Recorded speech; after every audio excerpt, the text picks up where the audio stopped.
go.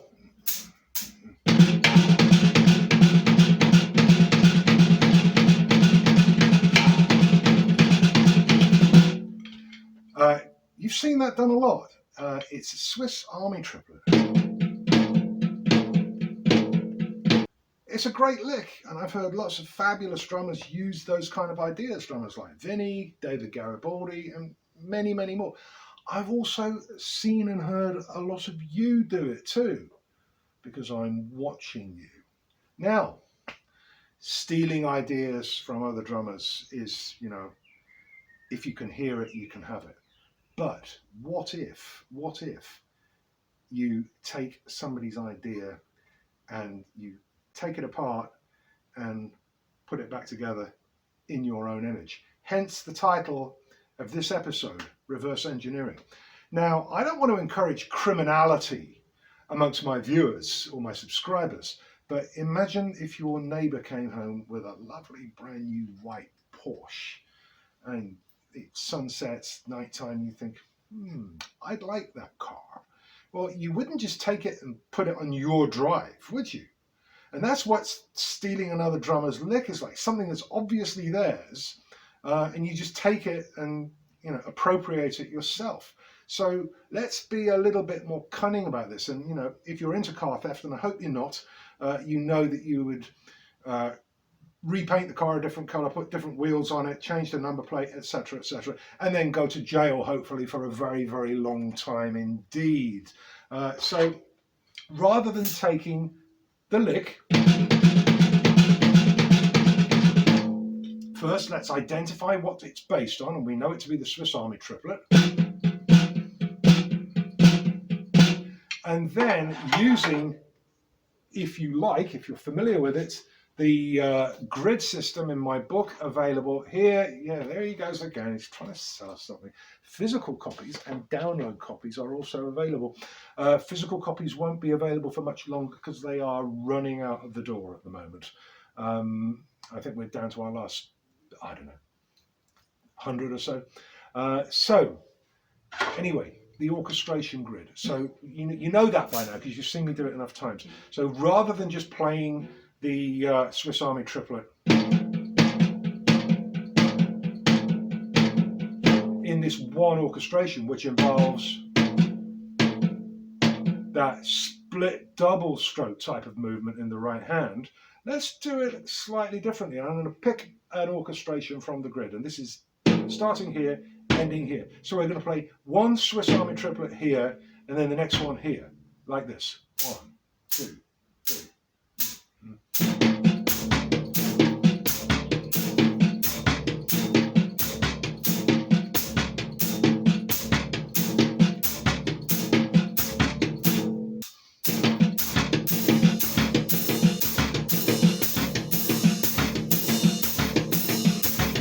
Now, let's have a look at that in a bit more detail. There's something going on that's actually quite tricky to do. Let's drop out the right hand.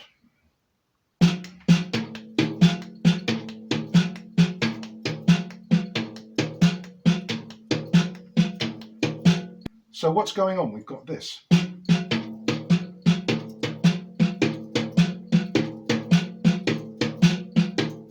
So we've got that split double stroke kind of movement between the snare and the small tom. And that, if you haven't done it before, will take a little bit of getting accustomed to. Let's try another orchestration. Let's start here and go here.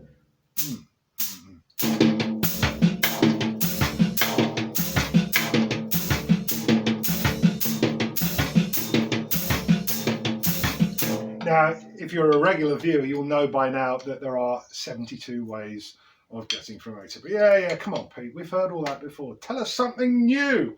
Well, okay. So having done that way, just like we did in one of the previous, when we did that dexterity thing, remember that one? Then we changed from right hand lead to left hand lead. So let's take this orchestration sequence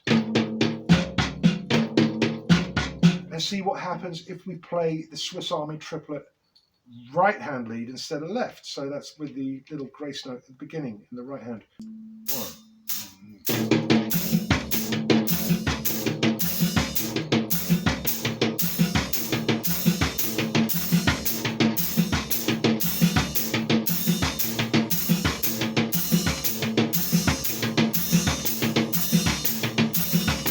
Then you can start to improvise.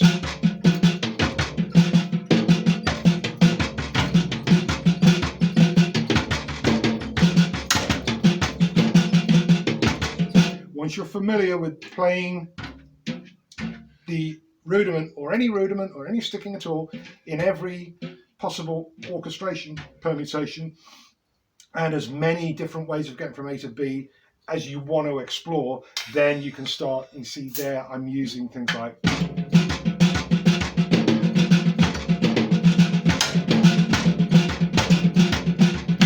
I'm splitting up that double stroke motion, and I'm using oblique motion where the left hand stays still and the right hand moves around.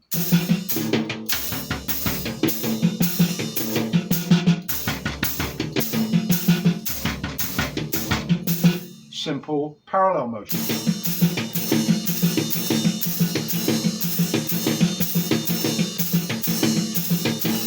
There we've got contrary motion, so we're going.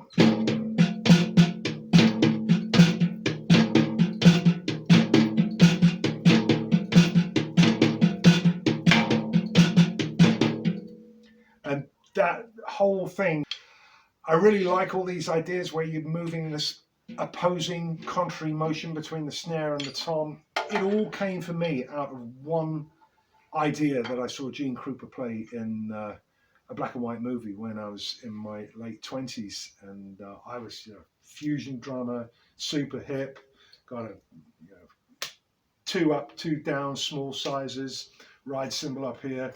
And then I saw Krupa on television doing something that I couldn't play. So I reverse engineered his concept. And that was where I got on the pathway to reverse engineering. So instead of just taking somebody else's idea and having this kind of one-for-one exchange rate, take the idea, take it apart. No, no, no, not your neighbor's car. Don't do that. Take it apart and then put it back together in as many different ways as you can. And you will never have a non-creative day in your drum practice. Okay, I'll see you next time. Enjoy.